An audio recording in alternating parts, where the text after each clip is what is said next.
Welcome to Murders and Minivans, where the coffee is cold, the kids are wild, and the crimes are absolutely unhinged. I'm Stephanie. And I'm Tali. Let's talk murders, motherhood, and why we trust absolutely no one.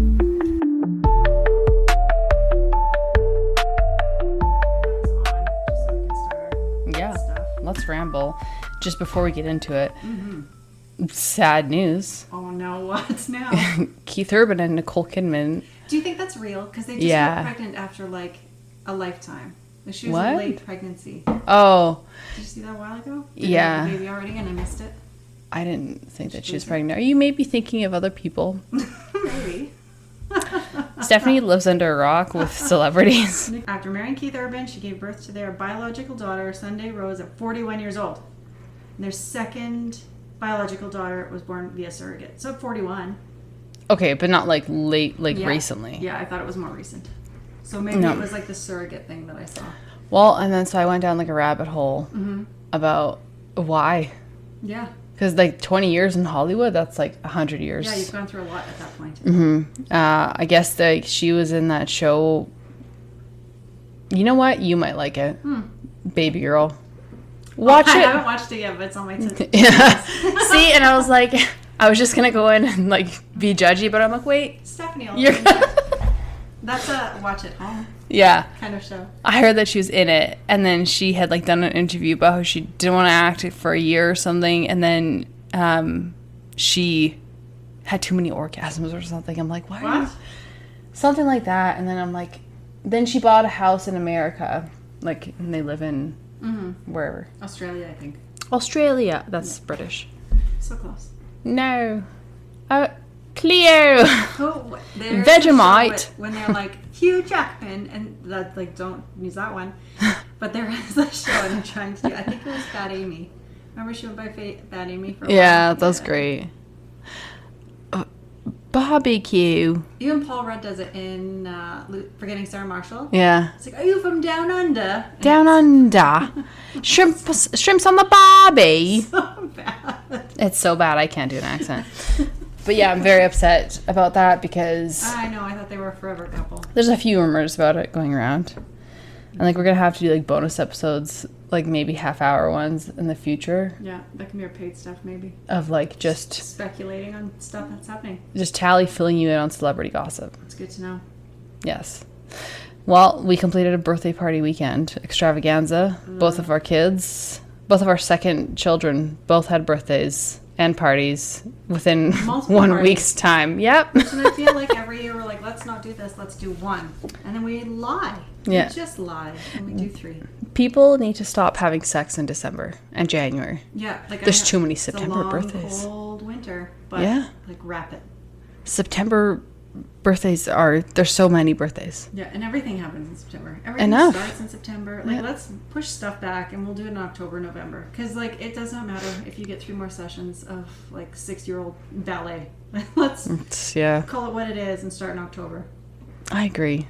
Stop having sex in December. There should be a sex ban in December and January. No more September births are allowed. That's fair. For family, there should be like a max quota. But you know what's funny? In my family, no one, like in recent times, is born in November. Like we just skipped November. Nobody has sex on Valentine's I Day. guess so. Not my family. Maybe we're all disappointed. Because there's also a lot of April babies. Like maybe this is just an Alberta thing, Hot but summer, drinking on the lake. no, Stampede. For sure, Stampede is relatively new to me, and I Oh. don't quite still get it because Yeah. it's chaos down there. Oh my And God, it's so bad. And I've only been exposed to it as a 30-year-old with a family. Yeah. And I hate being anywhere in Calgary during Stampede because it's horrendous. If anybody listening has ever worked a corporate job downtown Calgary, you know Stampede it's work because you literally have to start drinking every day for 10 days at 7 a.m. in the name of like relationship building. Yeah. In the name of getting a deal across the line. There's been so many times that I've been like, as a youth, that I've just like taken a cab home at 9 a.m. and been dead. Aww. It's so bad. and you couldn't pay me to do that now as an old person. No, There's as an no old way. person in your 30s, wow. Like, I like to think I'm so young and hip like the youths, but I can't. No. Not. No, Stephanie and Neil stayed afterwards to drink after Charlotte's kid birthday party, which we'll get into here in the first segment. But, I mean, in my defense, I didn't really eat. I think we were all drunk. Yeah, I was less drunk than I was worried that I was. Do you know what I mean? Like, I looked up, because of course, we wrapped things up, and then I came in to watch K-pop Demon Hunters with the kids. Of course, what else would you do? I remember looking up at the screen, and all I thought was, oh no. Then there was a giant bowl of mixed chips that the kids were like half-hearted, like they were exhausted. It was like 10. They did really well. It was they fun. did. For how often we stay up that late. It was were fun. Good sport. It was fun. It just was a natural evening. But I took that bowl of chips and it was on Mommy's lap and I was eating. I don't even remember this. That's so funny. It was because the bounce house guy came at 10 at night, which, what? Oh my God, I know. It was so funny. And then also I'm like, are we getting murdered? Brian was like, that we could have probably been out there till midnight if that guy didn't show up. I'm like, probably. Yeah. Oh yeah. I bet you. He really put the downer. Yeah. And it was so funny because like I knew it was too late for me when I asked Brian for another glass. Mm-hmm. And he showed me my empty bottle. And I'm like, oh no. And I had eaten like half of a hot dog the entire day. Yeah. Probably because you're busy in hosting mode. Yeah. And I like no water was consumed. It's just like caffeine, half a hot dog, a bottle of wine. Yeah, I made sure the kids ate. Yes. I'm like, it's hot. We're outside. Yeah. Eat something. Yes, that was rough. But, yeah, I mean, that's Stephanie's segment. So let's dive into it. Outside, though, we got to bed at like 10:30. So that's true. We did go to bed really early. It wasn't that bad. But yes, so for today's segment, we're going to smush them both together. And so I wanted to talk about the murder of birthday parties, goodie bags, and how I just apparently like to spend triple on anything ever. So to start us off, I wanted to talk about birthday parties and how I think they're ridiculous. But alas, here we are. Everyone does them. It's just too bad for me. I always want to be fun mom and do like an adventure birthday. I don't know when it started. I think maybe young married Stephanie read Love Languages and you're like, you know what we should do? An activity instead of a birthday party. Also, I don't like people in my space. It's true. I figured that out when you've never had one at your house because I'm like, your house is perfect for a birthday party. Yeah. But also horrible for a birthday party. Yes. Because it's like there's too many places they could go into. Yes, there's a mess in every floor of my house. So it's very cool, like old B&B. So there's 3 stories up and then a basement.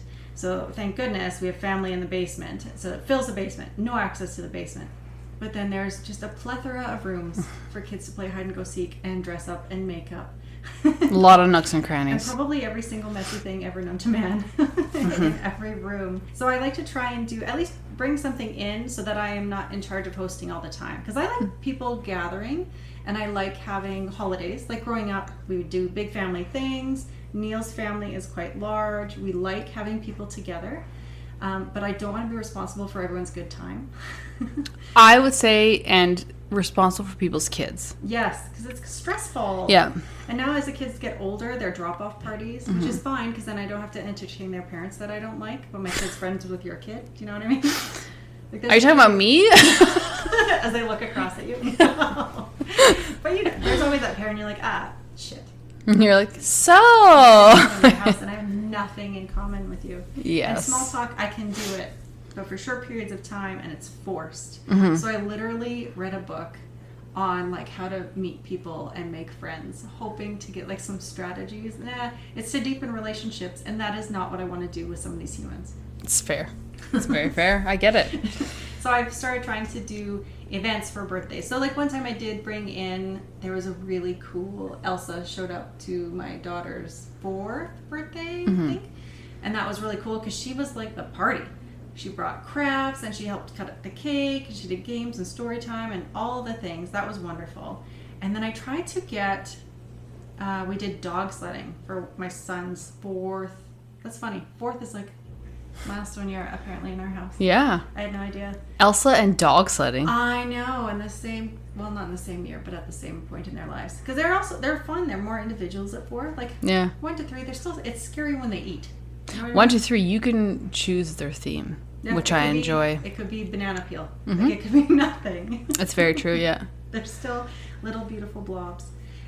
But so I tried to do dog sledding or something like that, and for some reason, this goes into my money piece. These are all expensive things. Mm-hmm. In my brain, when I was planning it out, every time I'm like, let's go do something. In my brain, it's people not in my space, and so automatically that must save us money. But that is never, ever the case. Like if you host a party at home, it's probably $3 a kid. If you think about like hot dogs, drinks, and then if you make a cake, I guess it depends what you bring in. But if you do like an old-fashioned party, significantly cheaper. Mine are, see, this is where every year, I was going to get into like my own like segment in response to this, but every year Brian wants us to have a birthday party here, even though I start off by saying, I don't want to have it here. Yeah, I hear you every year saying, every year. I don't want to do it here. I don't want to clean up after people. It's a huge mess. It's stressful for the whole weekend because you're cleaning and setting up. Totally. Exactly. And he said it's cheaper. And I'm like, it really isn't. By the time I like, because you said $3 a person, I'm like, I mean, I'd have to like add up. But then like. When I say that, I'm thinking like hot dogs. And that's my thing is like I go overboard. I'm like, you need to eat a full meal at 2 p.m. Yeah, because why? You have the hummus and the pita and you have veggies. Why? And like, why am I like that? It's 2 p.m. You've eaten lunch and you're on the way to dinner. You don't need a full meal. And I know this, but I do it. And it's a disease. I don't like it's like the over planner in you. Like it's not a bad quality. Yeah. You're trying to take care of everyone. You mother hen. But you don't have to. It's 2 o'clock in the afternoon. Yeah, I know. I appreciate it. It's nice to have veggies. But you don't need to feed us 4 times. And the booze, I don't think I could ever move on. Food, sure, but like local parents, we got to drink. No, that's fair. But also the screeching. And I war with myself because it's the sound of joy. So the kids are having a fabulous time. They screech for 3 hours. That's why you drink. Yeah. I love my children and I wanted them. But 3 hours of miscellaneous screeching really wears on a human. It really does. I was done for. Yeah. I feel that. Also why I only had 2 kids. Yeah. Because like no more. God. No more friends. I admire people that willingly have more. Yeah, good for you. Yeah. Not in the cards for all of us. But yeah, no, I agree. I think adventure birthdays are probably better. Because in my head, it's more of a memory too. So that was the other thing too, is we did this for P's birthday in June. She was very picky about who she wanted to come and who she didn't want to come. Fair. And it was like, it's political, especially in a small town. Like, I can't not invite this person because like then it's going to be an issue. So then I was like, okay, well, but I didn't want to tell her that. And so I was just like, I tried to float this last year where I said like, do you want to go somewhere for your birthday party? And last year she said no. This year, thank God, but not. She said, yeah, I want to do West Ed. Cool. So I was like, perfect. We have cousins, family up there. Let's do it. Like, it's great. It was the most expensive party ever. And I was talking to Victoria about this, and it wasn't like a party. We went up there, and again, choices that we've made. We went up there, we picked a theme room, not the premium, crazy $700 a night theme room. There's 2 bunks and a bed. Fun. And it was Polynesian theme. Yeah. Oh, yeah. I bet you that's like the longest running theme because that's what I think pretty I much. When I was a kid. Yeah. And they probably haven't changed it. Yeah, the one time I went ever because my parents never went back because it cost $1 million. Oh my God, yeah, that's us. I'm like, I'm never going back there. I hope you remember this, children. Yep. I was talking to Victoria about it, and she's like, you know what? I added it up, and she didn't even stay at Fantasyland. She stayed like off hotel. Oh, okay. And she's like, could have gone to Mexico. I'm like, that's what I said. Yeah, for the amount of money. Yeah. But in your head, you're like, this is fine. It'll be so fun. It'll be a memory. But then you're like, oh, I spent like 4 times as much. It adds up so quickly. Yeah. Because, so, you plan it and you're like, okay, hotel. Sure, meals. Okay. And admission to Galaxyland, I knew was going to be insane. Do you know how bad admission to Galaxyland is? I don't anymore. How much? Oh my God. It was $300 for a family of 4 for 1 day. Oh, that's like weekend. And that's just the rides, not the rides in the water park. So the girls wanted to go to the rides and the water park because we were there for 2 days. Yeah, for like or a 3, 2 days, 2 nights, 3 days. And I was like, Mommy and Daddy can't spend $1,200 on this. No. Like, no normal person can. You guys both work full time. Yeah, and that's insane to me. Yeah. She had so much fun. She didn't notice any of this. I just said you had to pick Galaxyland or you had to pick swimming. They're not like strong swimmers, so we did Galaxyland. Yeah. It was so much fun. However, also if you ever go to West Ed at the end of June, there's the brick hockey tournament. Oh my god, I want to shave my head. I've never been so stressed out by other people. Yeah. Usually I don't let like rude people faze me. Mm. Were they kids? Were they hockey kids? Like bros? Yeah, from a specific region. I won't say which one. Ugh.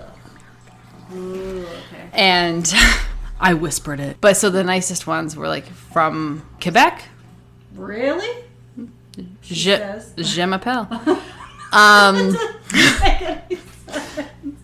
Oui. And Ontario. Yeah. Comment ça va? They were so kind. Okay. And then that's nice. there were so many kids, and like, you grow up in Canada, you have patience for hockey bros. So I'm like, okay, it's fine. Yeah, you're used to it. But I saw mini sticks, and my eye started twitching. Oh. I'm like, don't be on our floor. Yeah, hotel hallways. Yeah.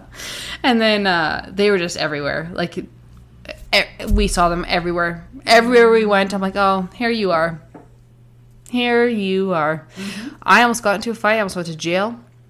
There was a guy. He came in. It was where we moved to the back, like the polite people that we are. Yeah.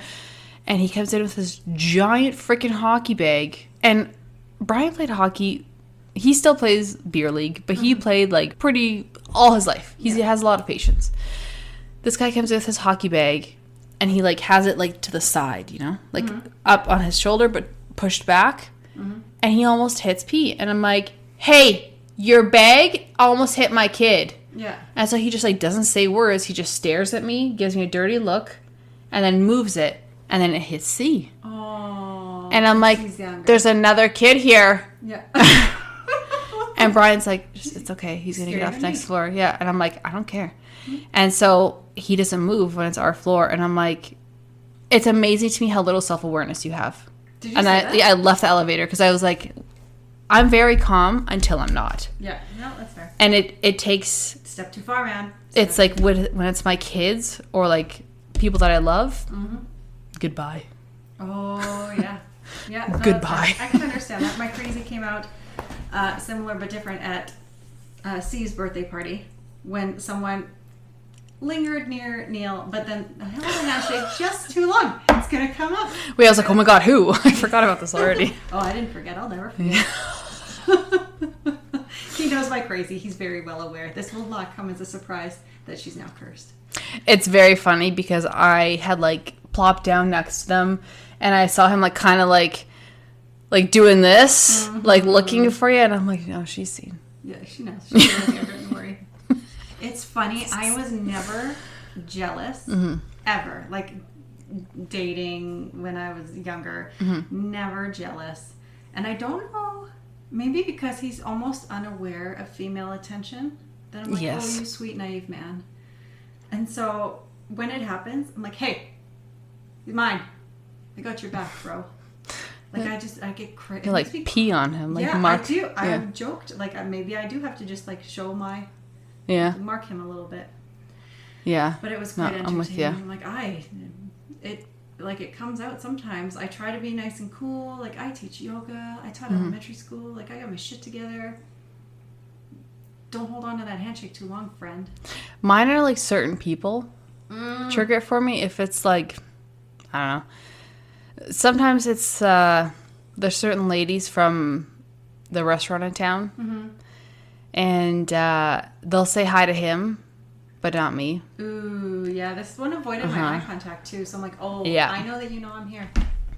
Some people, I'm like, no, you're not allowed. No, that's fair. Yeah.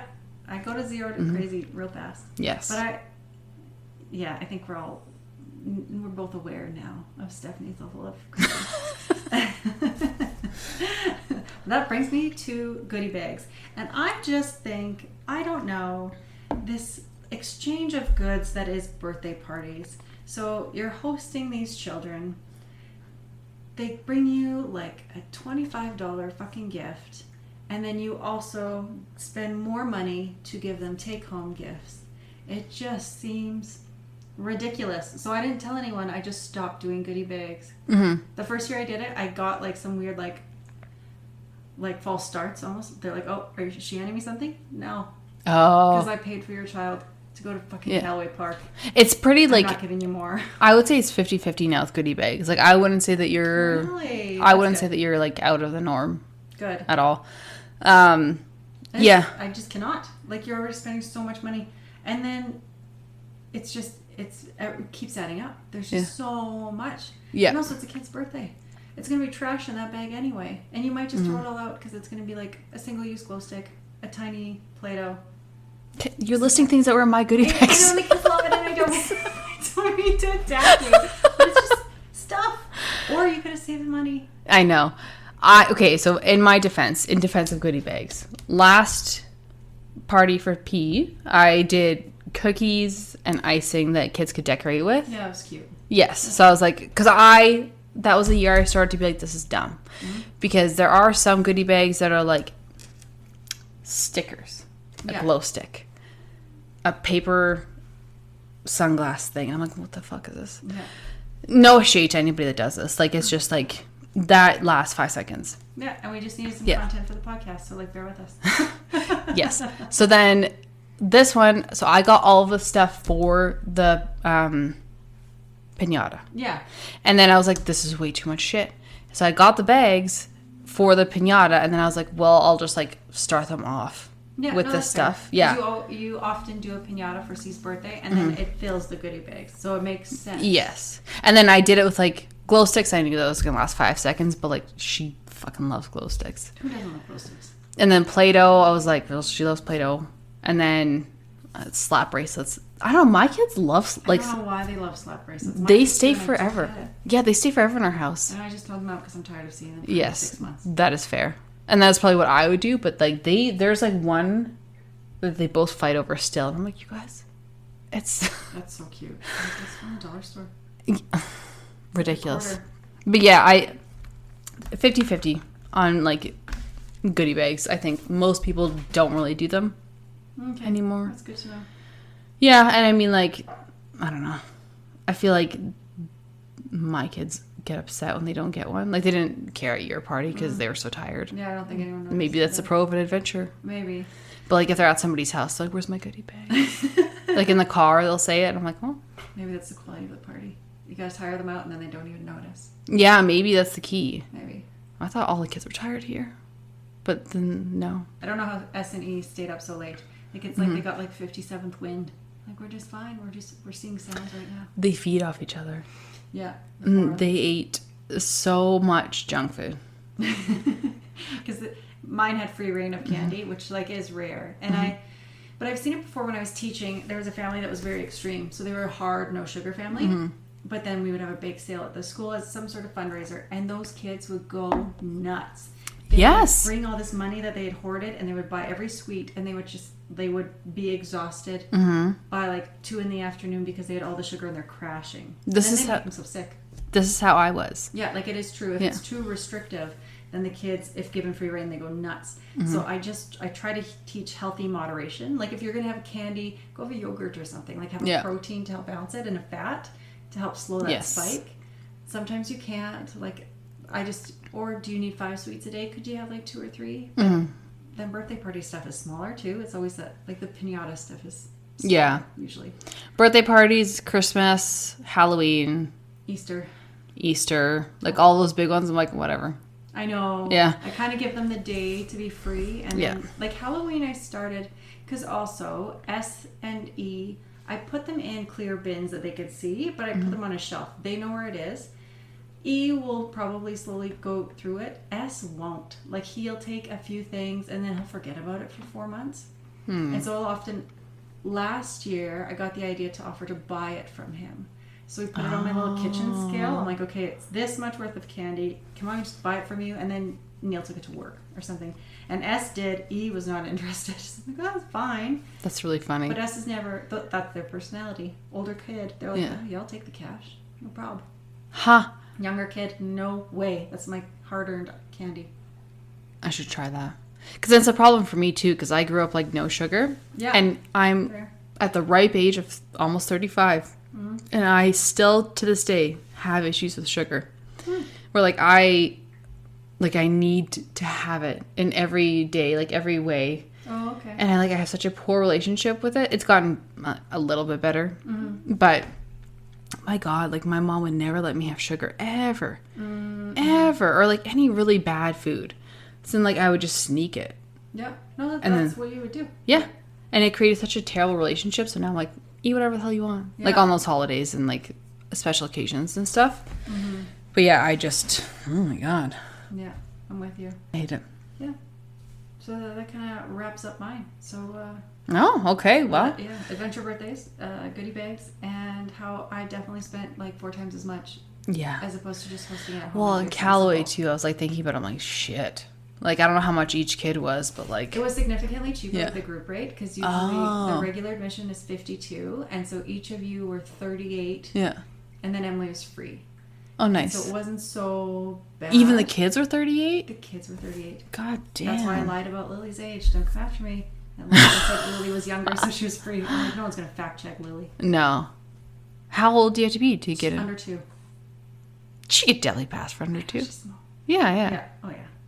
Nobody. Yeah. Yeah, and like if you don't have kids, honestly, I forget what 2-year-olds look like. Oh, I know. And I've had 2 kids. Yes, when I did social work, Mm-hmm. there a baby came in, and someone asked me, "How old do you think this baby is?" I'm like, "Why would you ask me?" How the hell do I know? Yeah, I wasn't married. Like I was dating. Yeah. Not a lot of exposure to babies. Yeah. Like 8 months. Yeah. And I Even- just waited to see how they responded because I have no idea. I think now that I'm a mom, I can tell baby's age. Once they get like 18 months, I'm like, I don't know, you could be 3. Yeah, no, that's right. You know what I mean? All kids nowadays. And I Yeah. have no idea. No, don't There's, ask me. yeah. I don't like this game. It's like, guess how old I am. I don't like No. this game. I don't like the rules of this game. You're not going to like my answer either way. Because Yeah. if I guess too low, you know I'm lying. Yes, And exactly. if I guess too old, you're going to be grumpy. Yeah, Don't play this game with me. exactly. No, I'm with you. I'm But with you. If I'm at like a car wash or a gas station and someone mams me, ooh, Mm-hmm. don't you mam me, friend. I love getting ID'd. It hasn't happened in a long time. Go to the 3 Hills Circle K. Oh, okay. He ID'd me when I was trying to buy lottery. And I had like, I needed to dye my hair. Mm-hmm. And I had like my kids with me. And I'm like, what about you? What about me right now? Screams, teen mom illegally buying lottery tickets. Why is lottery tickets what I'm going for? Yeah. Give me cigarettes. Yeah. Like, What else you got back there? yeah. Lottery? That's... You're not getting many people with. Yeah. And he's like, it's your ID. I'm like, it's in my van. My husband bought. Yeah. And he's like, I'm sorry, I need to ID you. I'm like, forget it. Do you want my number? Yeah, I was like, forget it. I was like, you know what? I could have won 50 million. Yeah. But I was like, you're IDing me? Okay. Well, this is also a story. It's not a murder story, but it is pretty popular, and but Stephanie lives under a rock. This is So this is about, it's the Netflix documentary, Untold Stories of a High School Catfish. You have to watch it after this Yeah. and report back in the next I have no episode. idea what this is. She has no idea. She's seen the memes and she's like, is that the lady looking at her phone without the memes? I'm like, yes, Grandma. Sorry. No, accurate. Um, Oh, but I did have a good one because Neil was like, he's like, can I tell someone to, DM you? I'm like, Neil, it's PM now, and he just looked at me. is it actually? It's private message, not direct message. I think it's still DM, isn't Don't it? tell him. Oh, you're wrong, Neil. Yeah, Is he listening? maybe. Hard to say. We'll find out after this episode. Okay, so it's fall of 2020. So Lauryn Licari received a text message that would set off one of the most bizarre catfishing scandals that her tiny town had ever seen. The message read, "Hi Lauryn, Owen is breaking up with you." Oh. Yeah. So Lauryn lived in Beale City, Michigan. It's a farming community that's so small it doesn't even have a stoplight. Relatable. With a population of just 332 people. It's the kind of town where everybody knows everybody and families have known each other for generations. So growing up, Lauryn was known as a very bright and active student who loved sports, especially softball. She had played for her high school team and she dabbled in basketball, cross country. Softball was definitely her passion. I think she made it to like, I don't know what it's called in America, varsity? Yeah, I think so. Yeah. I don't get sports like classifications. Hockey's like a big one. Yeah, I don't understand either. My sister-in-law texted me and was like, my nephew made it to this level, I think AA. Yeah. Or AAA. I don't know the difference. AAA is really good. Well, she said one of the A's. Yeah. More than one. Yeah. And I'm like, great. I know. We had the same thing. I'm not even kidding. My nephew was like, Brian's like, oh, I won't say his name, made it to tier 1. Mm-hmm.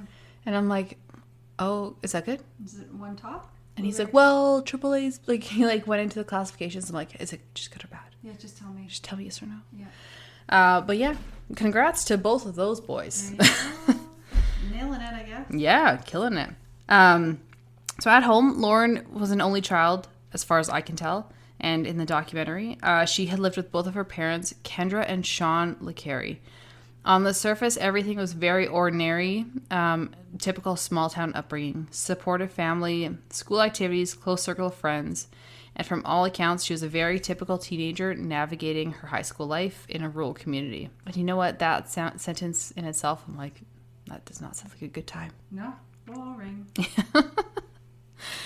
At the time, she was dating Owen McKenny, a boy that she had started seeing around 7th grade. Which, that's so cute. Do you remember your 7th grade boyfriend? Yeah. And I was like, this is how I know I'm getting old. I have to check myself and I'm like, 7th grade? Oh my God. Yeah, and when then you're dating, you just call him your boyfriend and he gets you chocolate Valentine's Day. Like, you waved him in the hall. Yeah. I had my first kiss in grade 7 though. I think mine was also in grade 7. Yeah. But yeah, I like, as an adult with children, I'm like, oh, that's so young. Well, and now you see them now and you're like, you bring toys to sleepovers, friend. Yeah. You're I'm not like, dating. 7th grade, Jesus Christ. Yeah. Brian's like gonna have a heart attack if the girls start dating in 7th grade. Oh, and Neil's like, yeah, I snuck out of the house to my first party in 7th grade. I'm like, what? But he didn't kiss a girl till he was much older. So like, what's perspective here? Oh, okay. Well, yeah, I guess you get to pick one.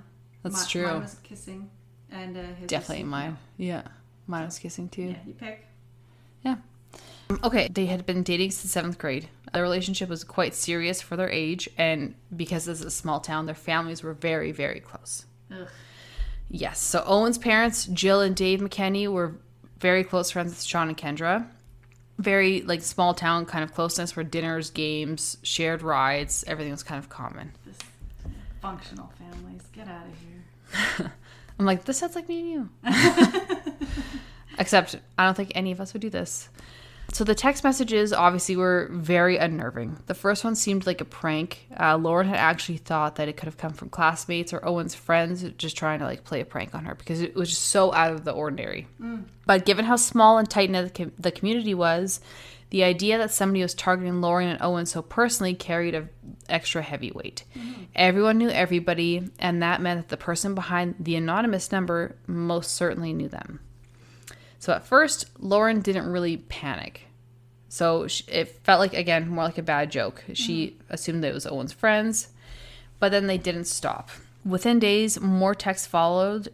Each one was laced with pretty serious comments about their relationship. Oh, she talked to the boy and she's like, this is fake, right? Yeah. Okay. Yeah. So that first one was like, oh, he's breaking up with you. Some of the other ones, I didn't include a lot of them because I'm like, I feel uncomfortable reading this. Oh. And in the documentary, the detective, when he reads out the text messages, he's like, I've seen a lot of shit in like 25 years of detective work, and I've blushed at these messages. They are so vile. I'll get into like examples of them because like some of them stick out in my head. It's really sad because like a lot of kids are going through puberty in grade 7. Oh my God. Like throw shade on stuff like that. Like that's really sad. You just remember that. So, so one said he no longer likes you and hasn't liked you for a while. Another one said it's so obvious that he wants me, not you. Oof. The messages were short, sharp, and cruel, always arriving from an unknown number. And for a 13-year-old in a town of just over 300 people where privacy was literally impossible. The thought that somebody nearby was watching her and knew intimate details about her life was very unsettling. Okay. And what began as something that she could laugh off was slowly becoming much, much darker. So by the time winter hit, it had all gotten too much. The texts were not letting up, and they were starting to spill over into everything Lauryn did. She couldn't even walk the halls at school without wondering if the person that was staring at her was also the one blowing up her phone. Owen was in too, so he was also getting text messages. Oh, okay. So the messages would accuse him of cheating or flat out say that he wanted somebody else. One night, Lauryn even got a text that said, I was with Owen on Thursday. And that Thursday, Owen had said, like, I can't hang out with you for this reason. Yeah. And that was the breaking point. It planted just enough doubt to kind of like, you know, because she was like, well, are you? Like, I'm getting all these text messages, and like, think about it from a 13-year-old's perspective, 14. Because in my head right away, I'm like, yeah, block their number. So I think she, in the documentary, I've watched it twice already. Oh, okay. I can't remember what she did, but I think she would block the number and then it would come back. Like, as a different number? Yeah. Oh, that's scary. Uh-huh. So you'll see why. Okay. But yeah, so she like, I think that I was with Owen on Thursday, that like pushed her over the edge. Fair. Yeah, fair. Also, it's a middle school relationship. Like. Yeah. Right. And it's like, if you get told that many, like, I think even as an adult, if somebody was like, Brian hates you. Brian hates you. Brian hates you. Brian hates you. I was with Brian on Thursday. Like, I would even be like, what? Yeah. What do you mean? No, we're on an adult. Yeah. Yeah. He was at a chamber meeting on Thursday. It's Neil. I was at the candidates forum. Were you? Were you? Because it's technically, I would spiral. Yeah. That was fair. After the first few, like, I would ask him immediately, but I'm an adult with my brain fully formed. Yeah. And I have been married for enough years that I'd be like, dude, what's going on here? Oh, yeah. Like, so. It's so scary. So it would be awful as a young, developing boy or girl. Yeah. A young, developing human to have to deal with this sort of thing. I mean, they don't have the skills. Like, you can have the most supportive family in the world, but you're not developed enough to deal with this sort of thing. So it's very sad. The families were very supportive during this. But yeah, it was like quite a feat. I feel like it will wear on the parents' relationship too. Like, especially because, should I not jump? No. Oh, okay. Go for it. Speak your words. Because, like, I think if something happened, like, because our children are close in age, for example, and so we are good friends. You're never going to escape me, so we'll be together in 30 years. But then if our children got involved in whatever way, and at first, if we caught wind of this happening, like, you brush off the first few, but if they kept coming, like, it would be hard to erase your suspicion. Do you know what I mean? Yeah. If it kept coming at you, especially as a child, but then as their protective parent, it would be hard to deal with. That would be tough. Yeah. Because, like, I think as far as the documentary goes, even so they broke up after this because they were like, okay, well, I don't know. Like, Lauryn was basically like, I don't know. I can't really trust you, but also maybe if we break up, these texts will stop. Yeah. Because clearly that's what this person wants. So they did break up, and I think the moms did stay friends, which I'm like, good, normal. Because, like, in my head, S&P are going to get married. Because I'm like, this is the only boy that I like. That's true. That's in her age. Yeah. And I'm like, or like one boy maybe from her class. Yeah. And I'm like, those are your options. That's who you can choose from. Thank you. Right, yeah. Or you could be a lesbian. That's fair. Everything else, I'm not interested in hearing. Thank you. They figured that maybe if they broke up, whoever was behind the messages would finally back off. Obviously, that didn't happen because this would be a very boring episode. That would be the end. Uh-huh. Good to listening. They actually got nastier, and that's when it became clear this wasn't about Lauryn and Owen at all. At first, the finger pointing of who was sending these texts landed on Chloe Wilson. Chloe Wilson was one of Owen's very, very close friends. Again, 332 people. It's like kids here. Yeah, like, they know each other. Chloe and Lauryn had a very complicated history. Owen and Chloe were very good friends. There was like an instance here where Chloe has this like huge Halloween party every year. Like parents come, like it's like the thing. Oh, like the small town thing. Yeah. Okay. And the kids go there or whatever. Lauren was not invited to this Halloween party that year. And so that's kind of when everything kind of started to bubble over. There was like speculation that Chloe had a thing for Owen. I don't know. Did she? She never really confirmed in the documentary. And then, I don't know. I never, like, girls friends with boys. Like, I never really... Like, Even to this day, you can't be a thing. No, like, I had friends... I was friends with boys because I was a military kid. So you kind of meet the families that you see at each... What's it called? Not base? Deployment. Yeah, each base. Each assignment, whatever. You kind of meet a lot of the same families. Some are new because you kind of like miss them or see them in passing. And so there were a lot of boys my age that I saw at a few different ones. And so you do make friends with them. But I always had a crush on them. Like, so I don't understand. There's always like... There's a little bit of a And if maybe. you don't, they do.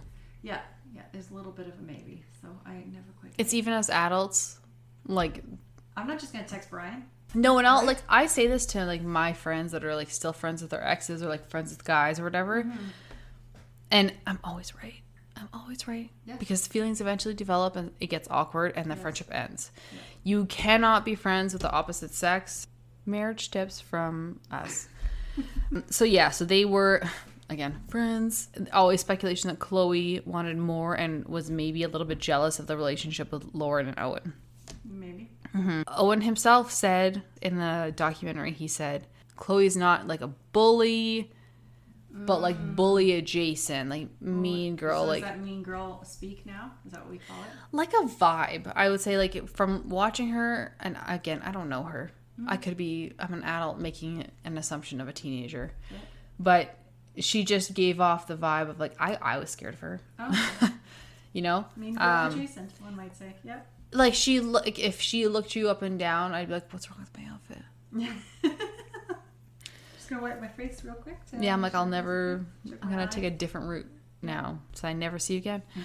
So the messages were not very vague; they were very specific. One of them actually said, I can't remember the exact words, but it was like, Chloe had scored at her basketball game the night before, and then she had like beat out Lauren by 2 points or something. So Lauren's family, and it was like only 2 points low, like you suck or something like that. So it was like very oddly specific, pointing towards Chloe, because then Lauren's family checked the goal book because Lauren's mom, Kendra, actually kept the goals. Like, she's very involved. Okay, and then they had figured out that only Chloe had scored that many points. Okay. Then another... So it wasn't Chloe, it was trying to build tension between the two anyway. Well, so another text had pushed the jealousy even further. One said, he wants Chloe, not you. And then everybody was watching from the outside. It felt like Chloe obviously was doing it. And then it got worse. Because then parents in the stands and like at school started talking. And then Owen's mom even admitted if she wondered Chloe, like she herself wondered if Chloe could be behind it. Chloe's parents, dad is actually like a detective or sheriff or something with like the Beale City police. Yeah. Amazing to me in the US that a town of 300 has their own police force. I'm like, are you kidding me? We're like, we get like last dibs of whoever's out. Yeah, that's true. They were obviously very quick to defend her. Her mom, Tammy, also scared the shit out of me. Okay. If there was a mom like that at like school council, school pickup, I'm like, no, I will never say anything to you. Okay. There was no way her daughter was capable of something like this. Her dad, they added fuel to it. They kind of said like, if Chloe was doing it, she would know how to cover her tracks because her dad was a cop. Okay. Like, holy shit. Gross comment. Then Chloe had gone on a trip to Florida, and right around the same time, the text started coming from a Florida area code. Okay, yeah. And then she even got like Snapchats from Florida, like saying that she was in Florida, this person. So to everyone that was watching the case unfold, that was like the smoking gun. They're like, oh yeah, Chloe's in Florida. The bully's number is suddenly in Florida. Case closed. Yeah. Chloe did end up getting cleared because they combed through her phone, her accounts. There's absolutely no link to her in the messages. Ooh, okay, good to know. Yep, but the damage has already been done at that point. She says in the documentary that she felt betrayed, isolated, and that the whole town had turned on her overnight, even though that there was no evidence or suspicion. after she was cleared, suspicion didn't vanish. It just had to like go somewhere else. Yeah. Yes. So the next one that it kind of went on was Owen's cousin, Adriana. In this documentary, like I want to hug all of these kids. Yeah, because they're kids. Because I'm like, holy shit, this is so much for you to go through. Mm-hmm. Adriana specifically, I'm like, oh, I want to take you in my home. Like, I felt very bad for her. Mm. Adriana had always been a very quiet and reserved child. Uh-oh, don't like where this is going. Yes, so that in a tiny school made her stand out like a sore thumb. What really pushed her into the spotlight was there was one single text message that Lauryn received, and it was a picture of a gift or something, and I don't even remember the text verbiage that went with it. Mm-hmm. But it was at their family Christmas party. It wasn't on social media, it wasn't anywhere. It was like if you had taken a picture of like that pillow on my couch. Yeah. Like that personal. Okay. Very obvious that it was like somebody in the family, and it was like Owen and Adriana were like the only two teens. Mm-hmm. So that detail obviously sent shockwaves. How could the anonymous texter have a picture from inside the McKenny family home unless it was somebody in the family? Oh, no. So she had quickly become the prime suspect. The logic was obviously pretty brutal. She was at that Christmas. She was close enough to Owen to know private details. She wasn't outspoken. I think she has some sort of beef with Lauryn too. I don't really know. She would be the perfect candidate for somebody who was hiding behind a fake number. Yeah, this is just so extreme, though. Oh, God. Kids. It gets so worse. Oh, it breaks my heart over. So whispers had spread pretty fast. Parents had begun speculating that Adriana must have some kind of hidden grudge and that maybe she was jealous of Lauryn, or she was, because her and Owen were pretty close. Oh, she's a cousin, isn't she? Yeah, but like, you know, when you're like, your cousin or brother, like whatever, stops like hanging out with you because he's spending all his time with his girlfriend. Yeah, okay. Yeah. I have some slightly older cousins that used to be cool. Yes, and they like got married or like got a girlfriend. Girlfriends over once. I'm like, ugh. Yes. Interloper. Yeah, okay, I can see it. Yeah. Yeah, so then... Their current wives are very nice, actually. I do actually. In case you listen to this. Yeah. So Adriana was pulled into questioning, grilled by investigators who wanted to know how her family's private photo ended up in a bullying message. They dug into her phone and her accounts. Nothing had lined up. Mm. She had no burner apps, no fake numbers, no trace of her sending anything. I don't even know how to do burner apps. I don't know either. And literally, real quick story. Yeah. So, like, I was going on a walk around Crane Lake. So, pretty rural lake community. I didn't have a bear banger with me. Oh, so no. It's a sound, it's a noise maker that makes a loud bang.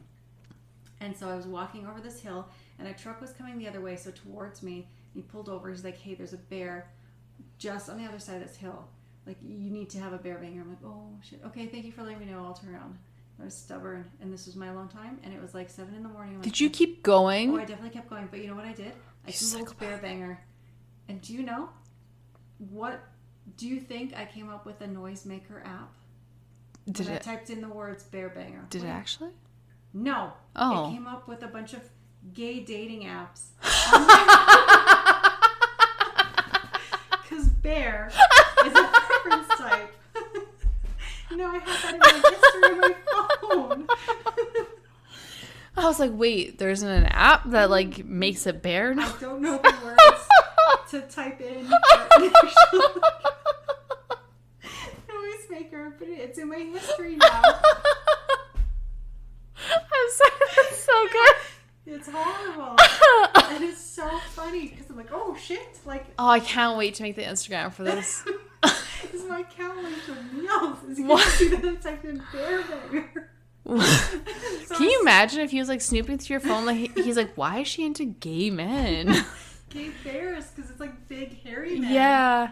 Oh my god. As soon as I got home, I'm like, I need to tell you something. You're like, I need to be honest before you see it on my phone. Yeah, I told Neil. He's like, oh.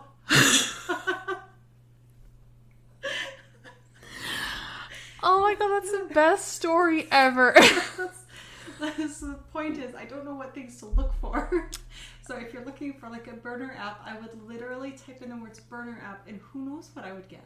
No, yeah, it's maybe true. Maybe Bangers 2.0, like I just told you. You're very, oh, just even like you shared the like murders and minivans hashtag, and then you put like an ampersand in between murders and minivans. I'm like, that breaks the hashtag. Didn't know that. And I'm like, I'm not even going to tell her. Do you know how many I had to do? I didn't have to do it. I did on my own because I was trying to help you out. I did my own tiny little reel today. Oh, I saw, I yeah. made 2 spelling mistakes. Yeah, I saw. And I'm a writer and a teacher. I made 2 spelling mistakes. I'm like, Yeah. I can't. There's no editing this out there. I either have to delete it, which someone had already liked it. Can't delete it now. I didn't notice the spelling mistakes. I'm like, oh. There's 2. And Yeah. it's a sentence. That's I okay. was typing really. No, it's. It's so funny. I love how not social media. Oh, every time I'm like, I ask a lot of Tali, and I don't feel like I give her enough presents. It's And fine. then so I try to do a bit of it by myself. And every time I'm like, how did she sees this? And she's like, no, she does need help. The hashtag murders and minivans. I was like, oh. I was like, I'm not going to say I was anything. looking at her logo. I'm like, that's probably fine. Yeah, I cannot make up that bear story. That's amazing. I can't wait to tell everybody that. Oh, it's so good. Okay. I didn't know. That's amazing. Okay. So after Adriana was cleared, she actually started getting messages. So out of nowhere, the same unknown number started texting her directly. Oh. And the first one read, "Hey, Adriana, Owen need your help. We need Lo gone." Lo was her nickname. "We need Lo gone away from him." Another one pushed even harder. "Tell his parents Lo a bitch. Fucked up. You hate her too." Wow. Okay. So she, like, I guess, freaked out, like, started crying hysterically. Like, she was just sitting on the couch watching TV with her parents. Mm-hmm. Didn't say anything, gave them the phone. Good. Mm-hmm. Girl. Mm-hmm. Right? I'm like, yeah, Adriana? Yeah. Yeah. Go for it. You're not equipped to deal with this. I know. Tell your parents. Every time. So through it all, the text did not stop. Rumors kept flowing about Chloe, Adriana, and then Lauren kept waking up to messages like, "Kill yourself, bitch. You're worthless." Oh. Yeah. 13. And whoever was behind the screen seemed to know exactly how to keep the paranoia alive. I will go into just a little bit of the disgusting messages here too. Okay. When they were still together, they had not like had sex yet because they're so young. Oh my god, thank God. Yeah. I'm worried about where this is going. The text message person was saying he wants to have sex, or like his dick, my vagina, my mouth, his dick. It sounded like it was like these are like the ones that like blush, like, and I'm like, I don't want to remember these, thank you. No, But like if you watch it in the documentary, you'll see they were like very vulgar. The text message person was saying like, "You are anorexic, like you have a flat ass, like you have nothing there." Owen wants a real woman. Keep this in mind. So once Adriana's name started to fade, the suspicion has just spread wider. At one point, it felt like half the school was under the microscope. Laura's own friends actually wondered if it was her. Oh. Because like, oh, like she's getting all this attention, you know, and she also was pretty quiet too. And Lo was a nickname that only people really close to her even used. So that made everybody look pretty shady. Teachers and staff got side-eyed. Parents whispered that it might not even be a kid at all. Maybe it was somebody older, like with access to everything. And believe it or not, there was times where like Owen even got pulled into it and said like maybe he has it. Another thing too, I felt like this podcast didn't really focus on Owen's side of things because he got a lot of text messages too. Mm-hmm. And I do feel very bad for him because like he was in the podcast, but they didn't really like focus on him afterwards. Yeah. But he had started dating somebody in another town over. And when he started dating this person, her mom got text messages. Oh. Yeah. Oh, Yeah. awful. It's poor kids. I know. So his phone was checked, nothing. So the text again kept coming. The parents in Beale City just got very caught up in this. Lauren's dad, Shawn, and Owen's parents, Jill and Dave, started working every angle that they could. They pored over their kids' phones late at night. They scrolled through screenshots, cross-checking details, trying to figure out if there were patterns. One thing that came up too is they were even told like, just get your kids a new phone, and they're like, it's not going to change anything. Like they're still and like, but that's not the problem. It's not the kid having the phone. It's who is sending these messages. Yeah. Like it's not really addressing the root of the issue. They wanted to know who the person was, which I totally get. They compared the times of day that the text came in, looked for overlaps with school schedules, and then tried to even see if certain messages lined up with basketball games or practices. They pushed the school pretty hard to get involved too. They had meetings that were held with teachers and administrators. They were asked to keep an eye out for suspicious behavior. At one point, because they had cameras in the schools, they even like tracked, okay, you got a message at 8:32 a.m. Here's who's in the hall on their phone at like 8:32 a.m. Like it was like it's so hard. It's hard. Yes. Yeah, it's hard for a number of reasons because it's resources too.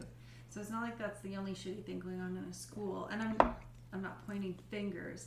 There's so many things, even not bullying related, but so many things that teachers and administrators have to look out for. And then they have this very serious thing.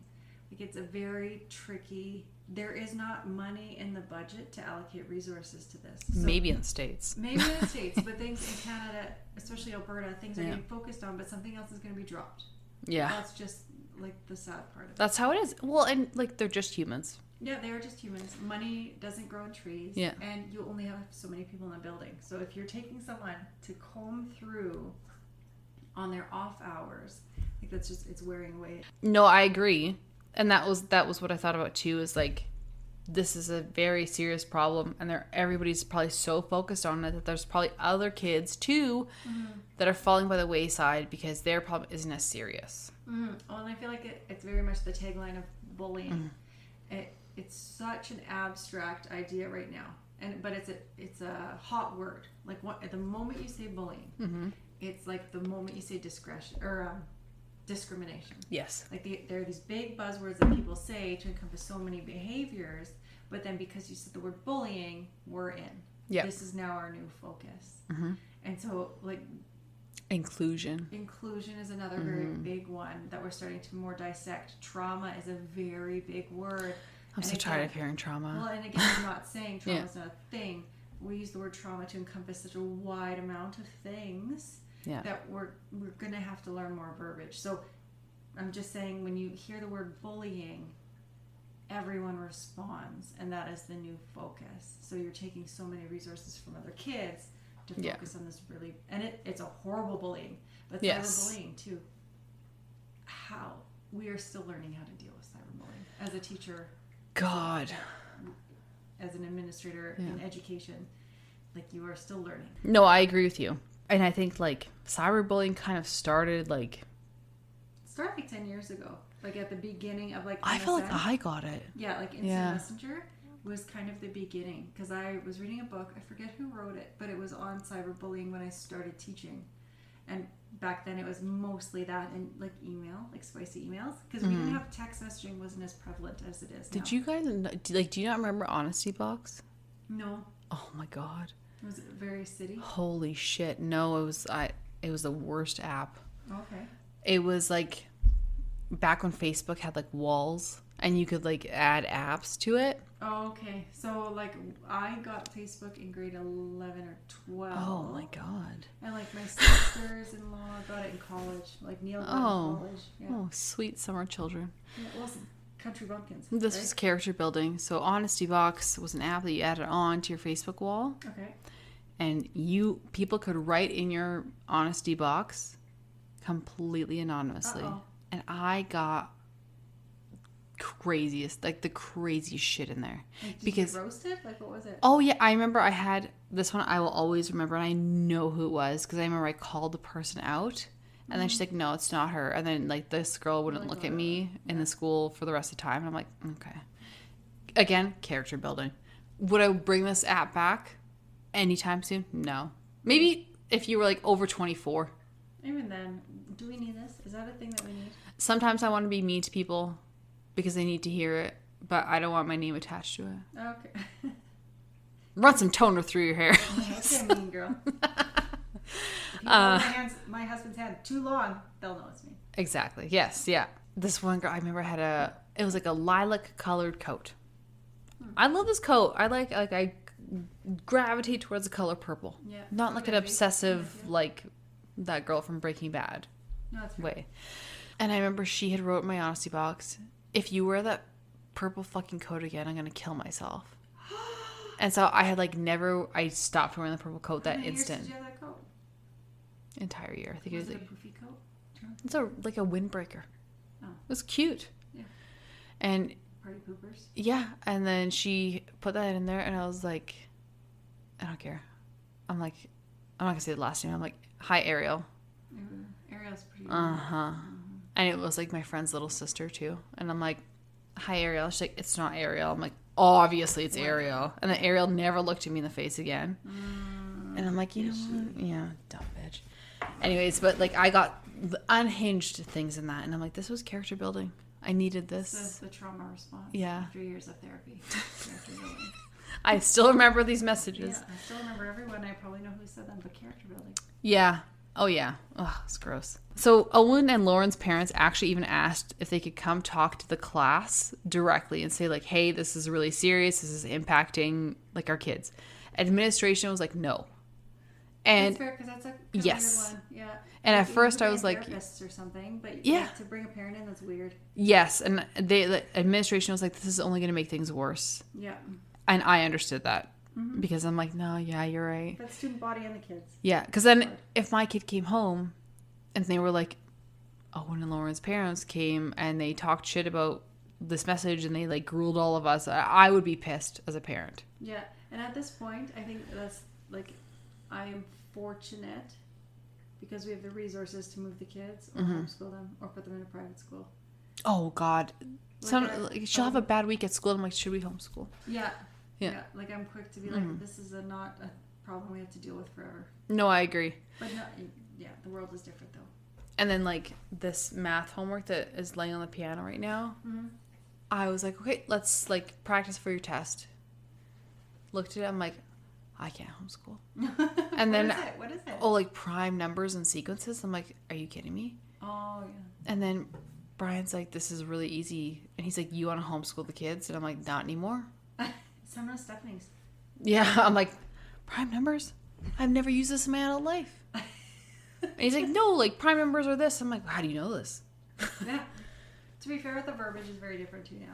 God, it's like, I looked at him like, this is like high school. Yeah. But she killed it. Yeah. She killed it. Nice. Yeah. At first, Lauren's parents went to the Isabella County Sheriff's Office, thinking that maybe this was just some prank that had just gotten out of hand. But as the texts piled up, cruel, constant, and coming from just different numbers all the time, so you can't even pinpoint them, Owen's parents, Jill and Dave, had stepped in.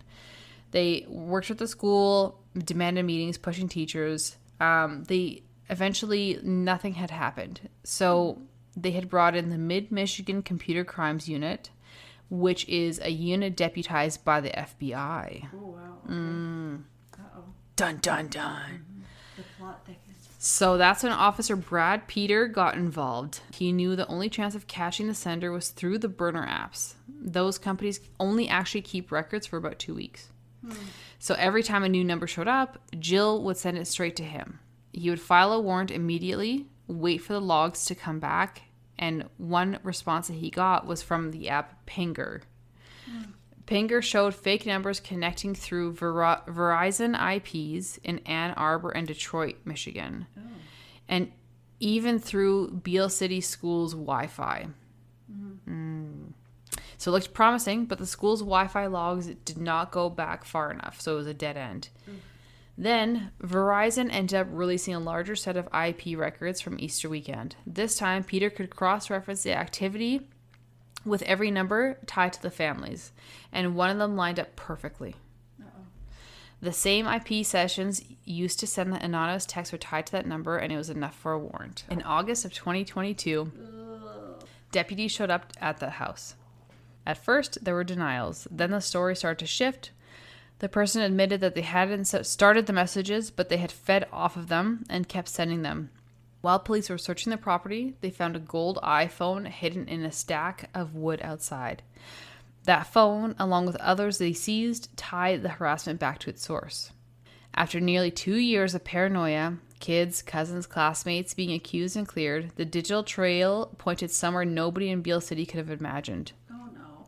The person behind the text, the one telling Lauren to kill herself, pretending to hook up with Owen, and the one tearing apart friendships and families. Oh my God, spit it out. I'm massaging my jaw. It's distress.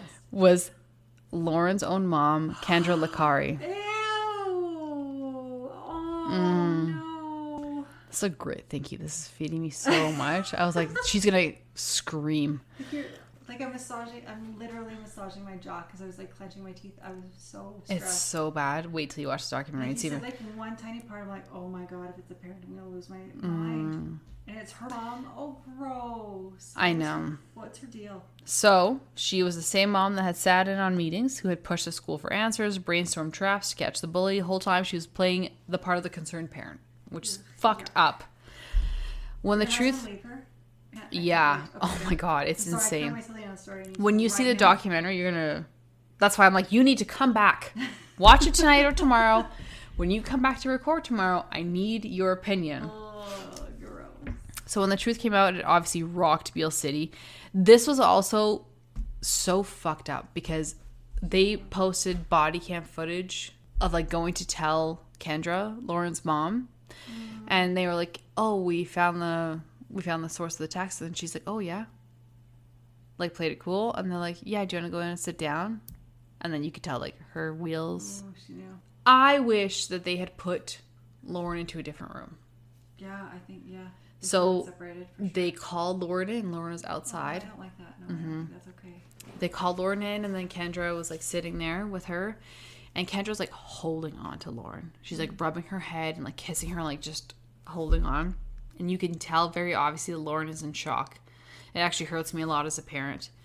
Because I'm like, get this fucking kid away from her.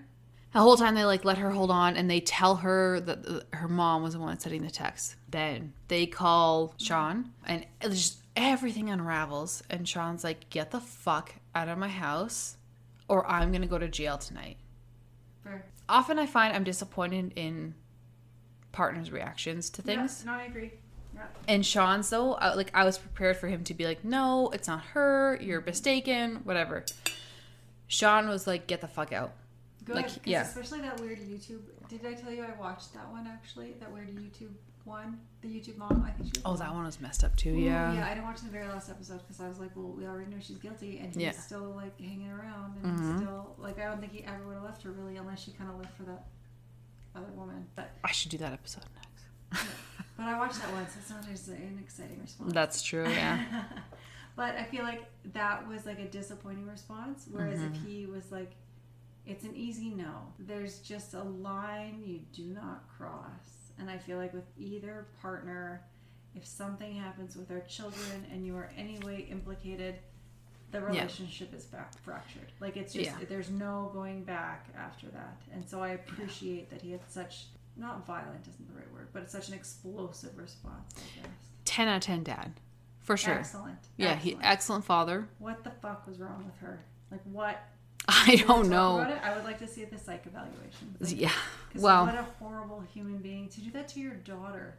Like, I don't even understand where your brain is at. Like, for a developing girl. Yeah. To have to go through. Like, did you think you were character building? # trauma response? I don't know. So, well, I'll kind of get into the theories here. Okay. Well, and the aftermath.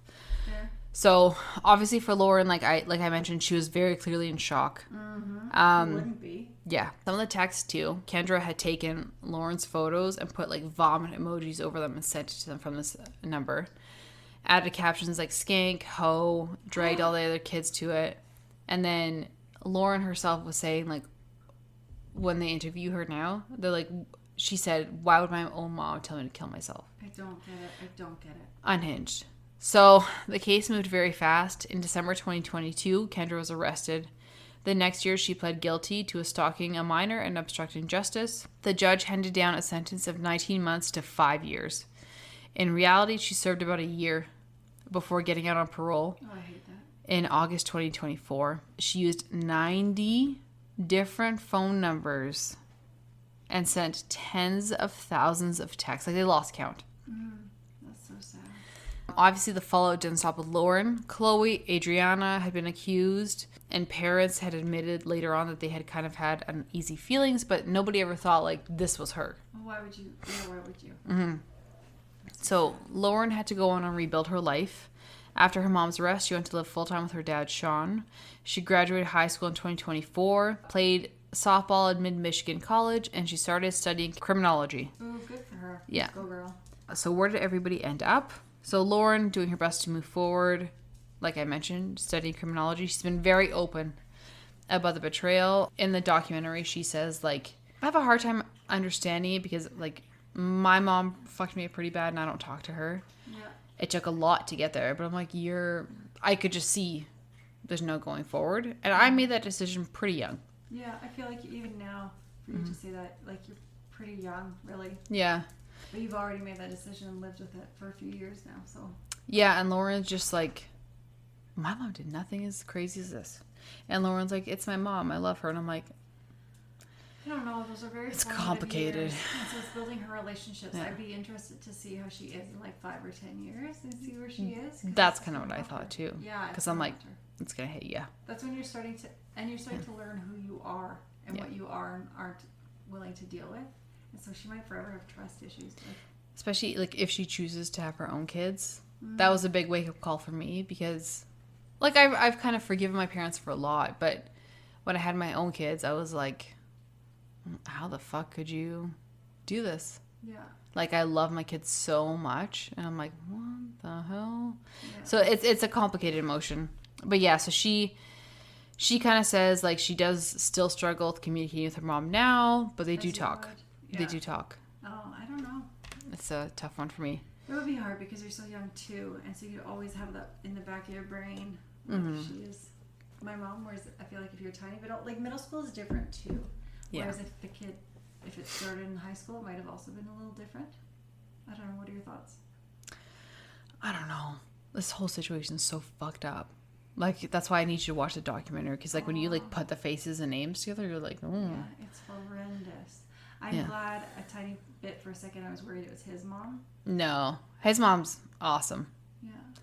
So Owen graduated. He committed to going to Hope College in Michigan. He's also playing baseball. Nice. He and Lauren do not talk. How could you? Yeah. Fractured now. He said like he's very paranoid and distrustful of people, which makes fucking 100% sense. Like that is insane. Nobody blames him. Chloe Wilson, she obviously she's said that the suspicion of her left scars. She has been working to rebuild her reputation and distance herself from the drama. Adriana still obviously struggled. She still faced a lot of stigma. And then so Kendra was released in August 2024. So theories. There's basically 3, I would say 4. Okay. I'm going to start with 2 of my theories. Okay. The first prevalent theory and kind of my theory is she had a thing for an underage child. Yeah. Because when you hear the text in the documentary, you're going to be like, oh my God. Yeah. And she was always very welcoming. Not that this is a red flag, but she always was very kind to Owen. Loved him. They invited him everywhere. And I think that when you have a son, maybe that's not looked at as seriously. Like if somebody was overly friendly to a daughter, you're like, But a son, people, you're right. yeah. So that son, mother, Stigma, weird. Yeah, there's a bit of uncoveredness. Yes, and when people are paying too much attention to your son, it's maybe not as noticed as when people are paying too much attention to your daughter, and that's messed up. It needs to be equal. Yeah, I would say. She was very, very close to him. Always wanted him over for dinner. Loved him, but now that this is all coming out, it's well. Yeah. The text that you send to your daughter about doing these sexual acts with an underage child. Yeah. Messed up. Definitely has merit, that theory. Yes. The other theory is that she's a just giant liar. So she, in the documentary, Shawn, in the body cam footage, confronts her because she had lied about working. She had lied about getting fired. She lied. She's just a liar. And she has a big, her cousin is interviewed here too. And she always wanted attention on herself. So there's theories that if Kendra's text had convinced Lauren to kill herself, maybe she would get attention. Ooh, okay. Stuff like that. Mental health one. I just don't know. I don't know how you could bring yourself to do that to your daughter. Literally. Your child. It doesn't matter. Boy, girl, it doesn't matter. I'm all for understanding mental health, but I'm this is not a mom. This is not a mother. No. That is not a thing I could ever comprehend to any child. I could never. Yeah. I did social work. I could never even fathom how that would happen to any child ever. No. I don't get it. It's very messed up. So, yeah. Theory number 1 is control and obsession. Kendra maybe had said, that she wanted to control her relationship with Owen, or Lauren's relationship with Owen. She was very involved in Lauren's social life, sometimes even telling her where to sit at games or like how to act around Owen. Yeah. The texts often revolved around Owen, like pushing Lauren to doubt herself, and maybe in her mind she's like, well, if she doubts herself, maybe she's going to fix this. No, she's going to have self-esteem issues. And if she had been trying to create a breakup, then she would be creating chaos, and Lauren would therefore depend on her more. Others think that she got hooked on the drama itself. She sat in on meetings, helped set traps, played the role of the concerned mother. Some experts say that it's like kind of like Munchausen's by proxy, but like cyberbullying version. Personal resentment towards Lauren. One of the darkest theories is that Kendra had just resented her completely. They were very personal, telling Lauren to kill herself, calling her ugly, photoshopping her. Investigators had said that it's rare to see a parent direct that level of cruelty at their own child without very deep underlying issues, which agreed. Kendra's lawyers hinted that stress and mental health played a role. She was going through personal struggles, like with losing her job, pretending that she didn't. Well, what could be so horrible that you would try to target your daughter? I don't know. Like I tried to put myself in her shoes and like be empathetic for a second. I'm like, No, I'm just not. I think I bet you it's a combination of things. Like I bet you it's the weird attraction to the boyfriend. She wants a bit of attention. Blah blah blah. Like I think it was a combination, but I just don't understand those people who are like friends with their daughters, because then it turns.